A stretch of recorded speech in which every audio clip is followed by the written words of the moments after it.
যারা নবীজির রঙে রঙিল হয়েছে আল্লাহ তাদেরকে চমকায়া দিয়েছে। বাইজিদ বোস্তাবি নাম শুনছেন? হ্যাঁ, তিনি কিন্তু এমনি হয় নাই বাইজিদ বোস্তাবি। আমার নবীজির রঙে রঙিল হয়ে গেছে, আল্লাহ তাকে পুরা দুনিয়া দিয়ে দিছে। বাইজিদ বোস্তাবি ঘুমায় রয়েছে, তো আমার আল্লাহ ঘুমের ঘরে স্বপ্নে দেখায়, বাইজিদ তোমার বাড়ির পাশে একটা সম্মেলন হবে, খ্রিস্টানদের সম্মেলন। সেই জায়গার মধ্যে 5 লক্ষ খ্রিস্টান থাকবে, সেই জায়গার মধ্যে তুমিও থাকবা। তো বাইজিদ বোস্তাবি ডাকতে বলে, আল্লাহ আমি হইলাম মুহাম্মদুর রাসূলুল্লাহ উম্মত, আর তারা হলো খ্রিস্টান, তারা সব তো তোমাকে মানে না, কিন্তু আমি বাইজিদ বোস্তাবি তোমাকে মানি, সেই জায়গার মধ্যে কিভাবে যাব? আমার আল্লাহ তো আল্লাহ বলে, তুমি মুহাম্মদের রঙে রঙিল হইবা, আমি আল্লাহ পুরা দুনিয়াটা চমকায়া দিব। তো বাইজিদ বোস্তাবি ঘুমায় রয়েছে, আল্লাহ বলে তুমি তাদের পোশাক পরিধান করে ওই ময়দানে চলে যাইবা। ঘুম থেকে জাগ্রত হইলে ওই খ্রিস্টানদের সেই পোশাক পরিধান করে তিনি সেই জায়গার মধ্যে চলে গেলেন। সেই জায়গার মধ্যে যাওয়ার পর 5 লক্ষ খ্রিস্টানের সামনে যখন তাদের নেতা, যাকে বলা হয় পাদ্রী, সে যখন বক্তব্য দিবে, 5 লক্ষ খ্রিস্টানদেরকে অতিক্রম করে তিনি সামনে আসছেন। তার একটা চেয়ার ছিল, অনেক দামি চেয়ার, ওই চেয়ারের মধ্যে সে বসছে। যখন সে বসছে, 5 লক্ষ খ্রিস্টান ডাকতে বলে, পাদ্রী মশাই আজকে আপনি বলবেন, আমরা শুনবো। আপনি আমাদের গুরু, আপনি আমাদের নেতা, আপনি আজকের এই মাহফিলের, এই সম্মানের, এই সেমিনারের আপনি প্রধান অতিথি, আপনি বলবেন, আমরা শুনবো। তো সেই পাদ্রী মশাই ডাক দেয়া বলে, কথা বলবে তো বলবে কিভাবে? তার গলার যে চাবি ছিল এটা বন্ধ হয়ে গেছে। কি হয়ে গেছে? তিনি কথা বলতে পারতেছেন না, হঠাৎ করে চুপ হয়ে গেছে। 5 লক্ষ খ্রিস্টান ডাকতে বলে, পাদ্রী মশাই কথা বলেন না তো বলেন না কেন? আমরা তো আপনার অপেক্ষায় ছিলাম, আপনি বলবেন, আমরা শুনবো। ওই পাদ্রী ডাক দেয়া বলে, বলবো তো বলবো, কিন্তু এই জায়গার মধ্যে একজন মুহাম্মদী আছে, ওই মুহাম্মদী যতক্ষণ পর্যন্ত থাকবে আমার গলা দিয়ে কথা আসবে না। 5 লক্ষ খ্রিস্টানদের মধ্যে একজন ডাক দিয়ে বলে, খালি নামটা বলেন না, তার কল্লাটা আলাদা করে দিব। সে বলে, না, কল্লা আলাদা করার কোনো প্রয়োজন নাই, আমি তাকে প্রশ্ন করব, যদি উত্তর দিতে পারে তাকে মাফ করে দিব, আর যদি উত্তর না দিতে পারে তার কল্লা আলাদা করে দিব। সেই পাদ্রী ডাক দিয়ে বলে, কে আছো মুহাম্মদী, পারলে দাঁড়ায় যাও।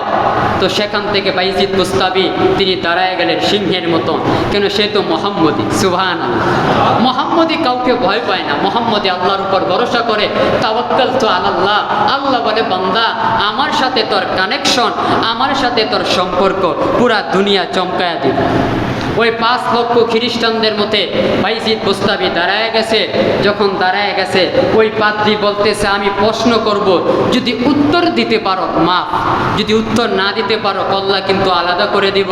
বাইজিদ বলে, বেটা প্রশ্ন করা শুরু কর, আমি আমার আল্লাহর নামে আমার নবীর উপর দরুদ পড়া আমিও শুরু করব। সেই পাদ্রী একটা নয়, দুইটা নয়, তিনটা নয়, তাকে প্রশ্ন করছে 62টা। কয়টা?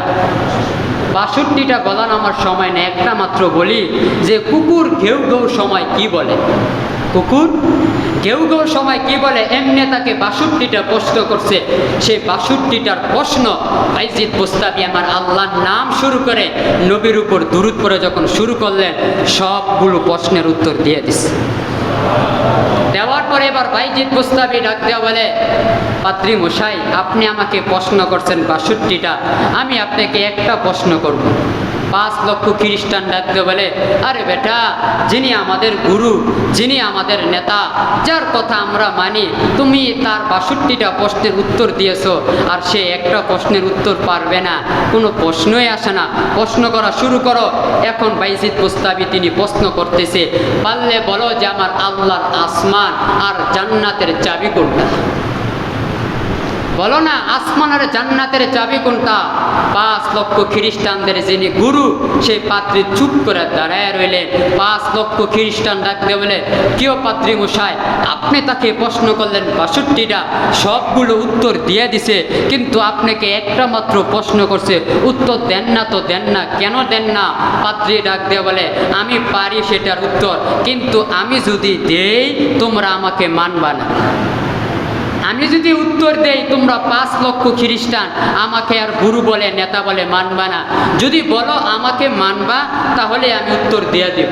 5 লক্ষ খ্রিস্টান ডাকতে বলে যে আমরা আপনাকে গুরু বলেই মানব, তাহলে বলেন সেইটার চাবিটা কি? ওই পাদ্রী ডাকতে বলে জান্নাত আর আমার আল্লাহর আসমানের চাবি হইল লা ইলাহা ইল্লাল্লাহ মুহাম্মদুর রাসূলুল্লাহ।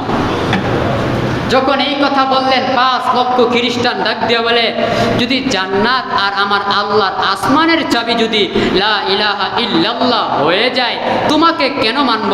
বাইজিদ বুস্তাবির হাতে 5 লক্ষ খ্রিস্টান কালেমা পড়ে মুসলমান হয়ে গেছে। আরে মিয়া, যিনি আমার নবীজির রঙে রঙিল হয়ে গেছে আল্লাহ তাকে চমকায়া দিয়েছে। আমাদের ইমামে আজম আবু হানিফা তার লাশ দেখে, লাশ কি দেখে? লাশ দেখে 70,000 খ্রিস্টান কালেমা পড়ে মুসলমান হয়ে গেছে লাশ দেখে। ইমাম তাইমিয়ার জানাজা দেখে 70,000 খ্রিস্টান কালেমা পড়ে মুসলমান হয়ে গেছে। ইমাম আহমদ ইবনে হাম্বলের জানাজা দেখে 50,000 খ্রিস্টান কালেমা পড়ে মুসলমান হয়ে গেছে। বলে তুমি আমার নবীজির রঙে রঙিল হইবা, আমার আল্লাহ পুরা দুনিয়া তোমাকে চমকে দিবে। হা হা যুবক, নবী চিল্লা না,